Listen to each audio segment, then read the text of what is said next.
So there are many types of hard hats of different sizes, different shapes and colors. You have blue hard hats, white hard hats, you have full brim hard hats, vented hard hats, half brimmed hard hats. There are even hard hats designed to look like a cowboy hat. Haven't been many places that will allow those to be used though. But they're out there. But since there are so many different types of hard hats, how are you supposed to know what to look for when you're doing your inspection every morning? And we all know why we do our inspections, right? I mean, I feel like it's kind of obvious. Nah, bruh. Really? Sure. Well, I guess in today's video, we're going to cover the different things that you want to look at when you're doing your inspection of your hard hat, regardless of what type of hard hat you might have.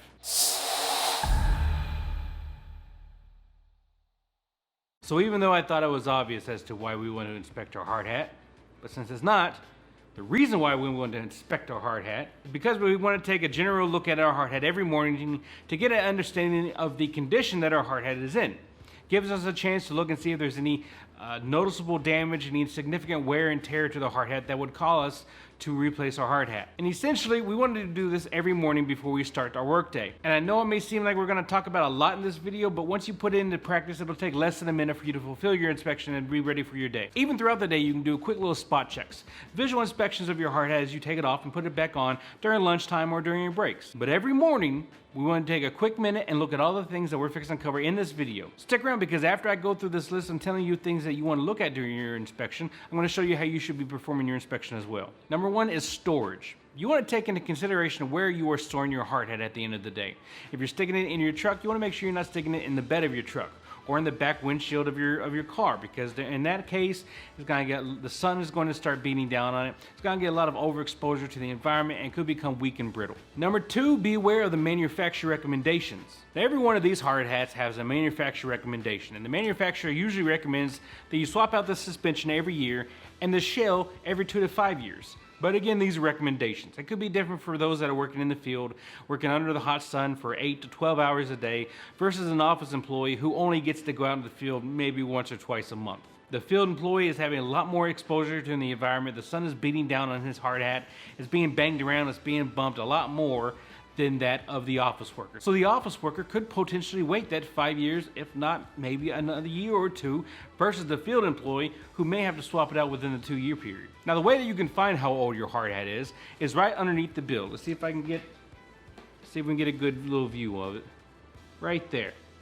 Now, the larger number is always going to signify the year that the hard hat was built, whereas the smaller number will always signify the month out of the year that the hard hat was built. Little side note, be on the lookout because I'm going to be releasing another video and hopefully in the next few days. I gotta do a little deep dive on hard hats in hopes of answering some questions that a lot of people have.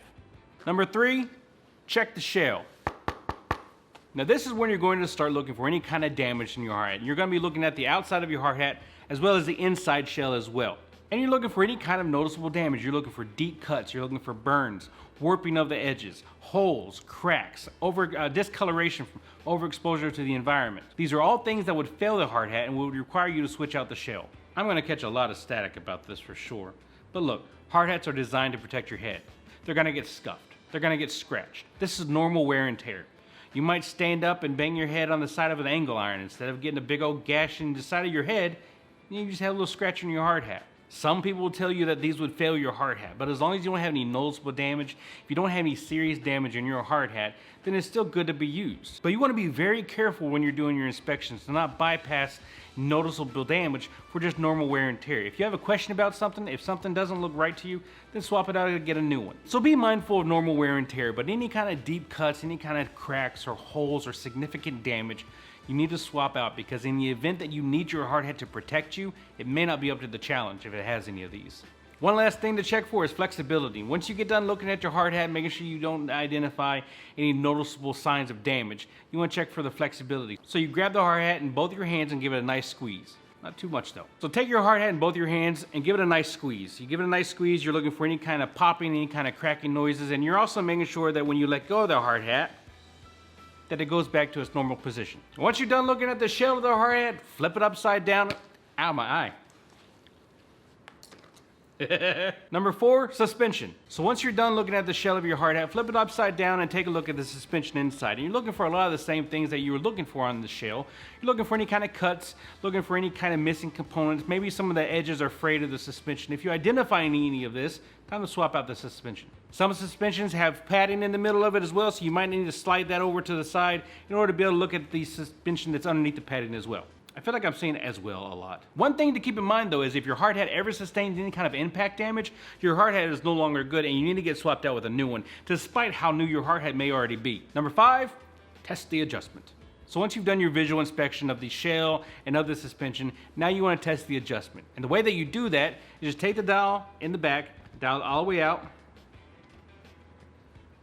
and then dial it all the way back in. Once you get done doing that, you want to put it on your head, tighten it up, make sure that it's going to fit your gigantic cranium. Now obviously we don't want it too tight, we also don't want it too loose. So what we're looking for is a nice snug fit around our head. That way whenever something was to strike us, it's not going to knock our hard hat off. Like that. That was too loose. That's better. Number 6, the headband. And what I mean by this is the headband that people place in the hard hats right along the forehead that helps them to catch the sweat and keeps the sweat out of their eyes. But during their summertime, those can get a little funky. So you may want to look at them and swap that out also. Hey, bruh. Hey, what is this? What is this thing? Oh, Jesus. Number 7, attachments. Many people have different attachments on their hard hats. Now, some people have attachments on their hard hat for convenience. Some of them have attachments on their hard hat that are required by the organization that they're working in, such as chin straps. Now some chin straps have a nice old plastic cup that fits underneath your chin, so if you have one, you just gotta make sure that it's still in good condition. There's no jagged edges because you don't want that jabbing in and cutting into your skin while you're out there trying to work. Now the main reasons why different organizations require their employees to wear chin straps on their hard hats are because if they're working overhead, it's going to prevent the hard hat from falling over and landing and hitting someone below them, or it could be further FME measures as well. And you can really check out your chin strap at the same time that you're checking out your suspension as well. Knock out 2 birds with 1 stone. This is a figure of speech. I, Terry Gregory, am in no way, shape, or form advocating for people to start throwing rocks at birds. That's why we have guns. And some people also have the over-the-ear earmuffs on their hard hats as well for the times when they may be in an area of excessive noise and they have to have double hearing protection. They also put it on their hard hats for the benefit of not having to have a set of earplugs wrapped around their necks or attached to the back dial of their hard hats. So the way that you inspect these is you just make sure that you put them on and make sure that you still get a good adequate seal around your ear. Because if not, it's time to get them replaced. Last one we're going to talk about is the flashlight. And some people have the lights on their hard hats because they go through areas with low visibility. Maybe they work a night shift, or maybe they're just going into a dark area of the plant. They have the hard hat light on so they can actually be able to see where they're going. But you test this out, it's real simple. Turn it on, turn it off. If it works, you're good. If it doesn't, swap out the battery or just change it altogether.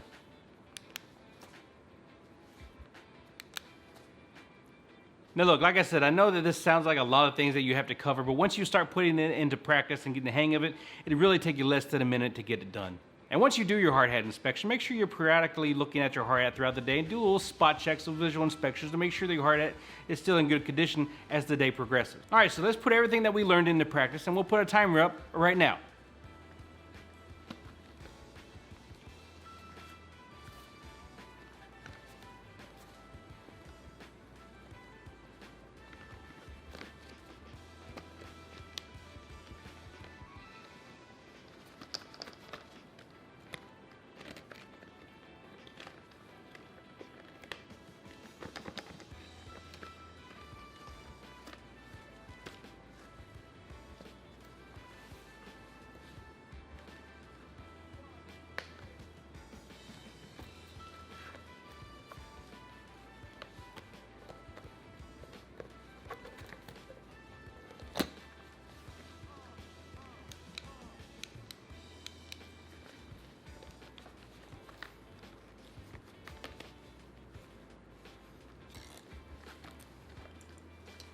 And we're done.